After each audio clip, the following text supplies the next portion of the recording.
இட்லி சாம்பார் வைக்க போகிறேன். பருப்பு 100 கிராம் எடுத்து வச்சுருக்கிறேன். அதை முதல் கழிச்சுக்கலாம்.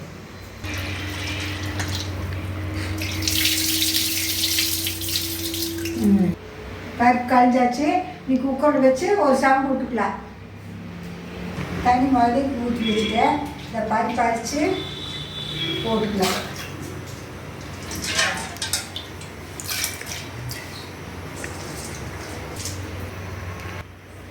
நீ பருப்பு அரைச்சி வச்சுட்டேன். நீ குக்கர் மூடி போய் ஒரு சவுண்டு வரட்டு. அப்புறம் எடுத்து அதுக்கு என்னென்ன தேவைன்னு சொல்கிறேன்.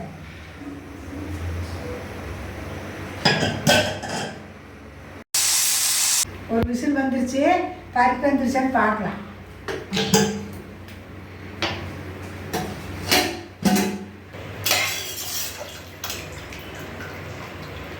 வெந்துருச்சு.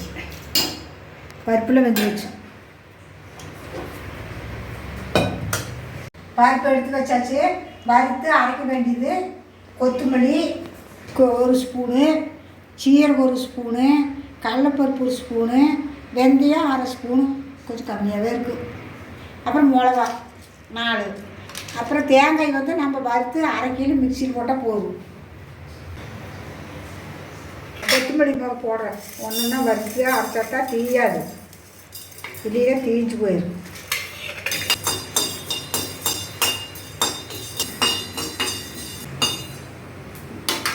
கொத்தமல்லி வறுத்தாச்சு.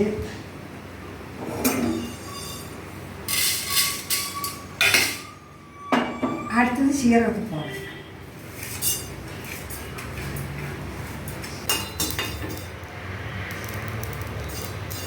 வணங்கிடுச்சு.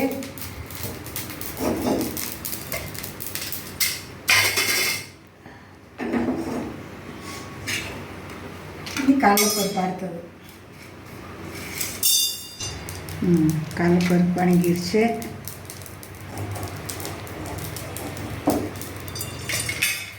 நீ வெந்தயத்தை வாங்கிக்கலாம். வெந்தயம் பொரிஞ்சால் போதும். சீக்கிரம் பொரிஞ்சிடும். இல்லைன்னா தேஞ்சு போயிடும். நீ அடுத்தது மிளகாய் வாங்கிக்கலாம். அது போல் கொஞ்சம் தூள்பேல எண்ணெய் ஊற்றிக்கலாம். ஏன்னா மிளகா தீஞ்சு போயிடும். அதுக்கோசம்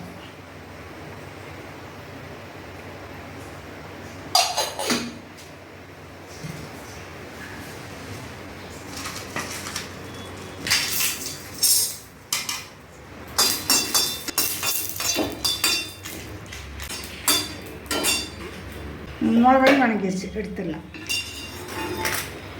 ஏன்னா தேங்காய் வந்து பச்சையாக போட்டு அரைச்சிக்கலாம். அரைக்கிற போது நீ இவ்வளோதான் கணக்கிற வேண்டியது இவ்வளோ. இது வந்து ஆட்டி ஒரு 5 நிமிஷம் ஆகுது. அப்புறம் அரைச்சிக்கலாம். 5 நிமிஷம் ஆயிடுச்சு. ஆறிட்டுது. நீ போட்டு அரைச்சிக்கலாம். இது வந்து வரப்பொடி பண்ணி எடுத்தால் நெவுன்னு அரைச்சி பிற்பாடு தான் தேங்காய் போட்டு தண்ணி ஊற்றி அரைக்கணும்.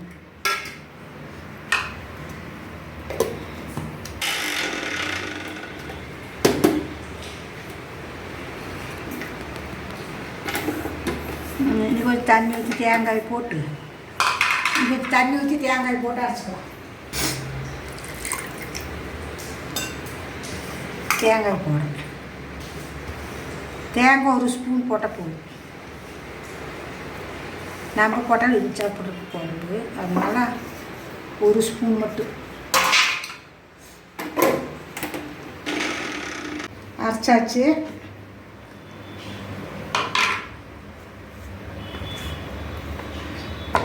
தாளிச்சிக்கலாம். தேவையானது வெங்காயம், மிளகாய், பூண்டு, புளி, கருவேப்பிலை, கொஞ்சம் மஞ்சத்தூள், தக்காளி 2 தக்காளி.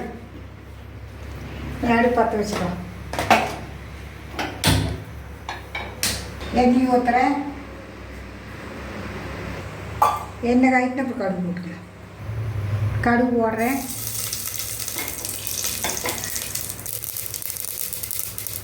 கடுகு ஊற்றிட்டு கடலைப்பருப்பு, அப்புறம் உளுந்து, அது அந்த 2 போடும் புளிச்சி இருக்கும்.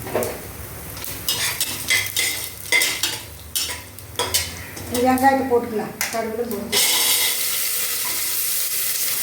பூண்டு 4 மிளகாய் கறிவேப்பிலை,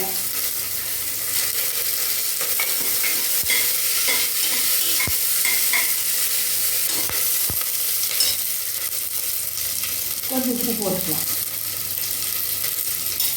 ஏன்னா அப்போ தான் வெங்காயம் வந்து தீயாது.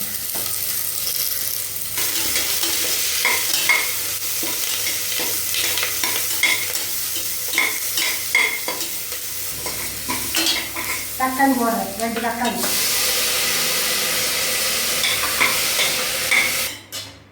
புளி வெந்தண்ணி போட்டோம்னா சீக்கிரம் ஊறிடும், அதனால் போட்டேன் தண்ணியில்.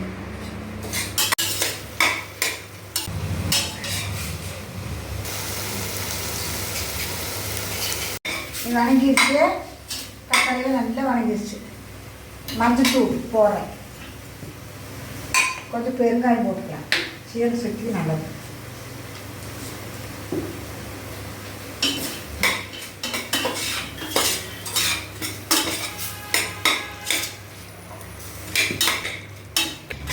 நீ அரைச்சி வச்சு தான் ஊற்றிக்கலாம்.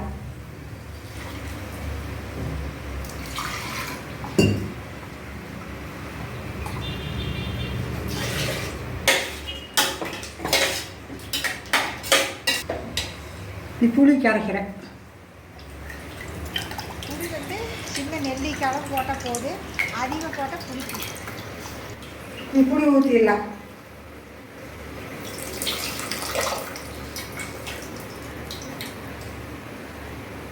அப்புறம் ஒரு 2 கொதி கொதிக்கிட்டு அப்புறம் பருப்பு ஊற்றிக்கலாம்.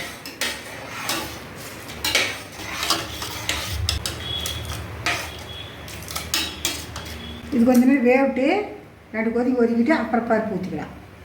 கொஞ்ச நேரம் வேவிட்டு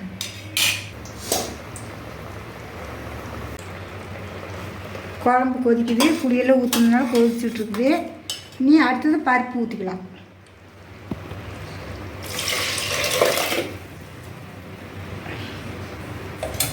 நல்லா கொஞ்சம் கலக்கி விட்டேன், கொஞ்ச நேரம் நல்லா வேவிட்டு.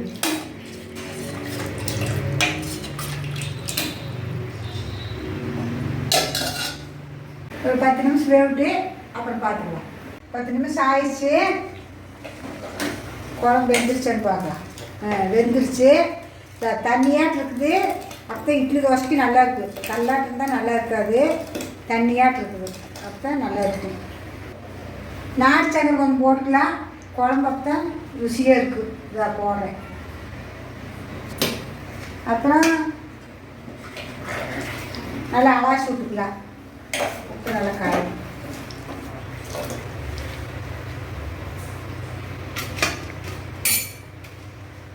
கொஞ்சம் கொத்தமல்லி போட்டுக்கலாம், கொத்தமல்லி தலை கிள்ளி போடுறேன். அதுதான் குழம்பு வந்து நல்லா மணமாக இருக்குது.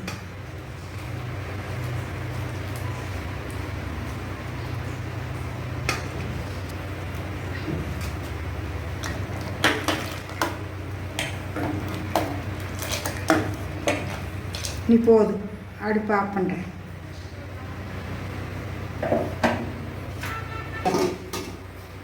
இட்லி சாம்பார் ரெடி ஆயிடுச்சு. எல்லாம் இட்லி சாம்பார்லாம் ரெடி ஆயிடுச்சு, வாங்க சாப்பிடலாம்.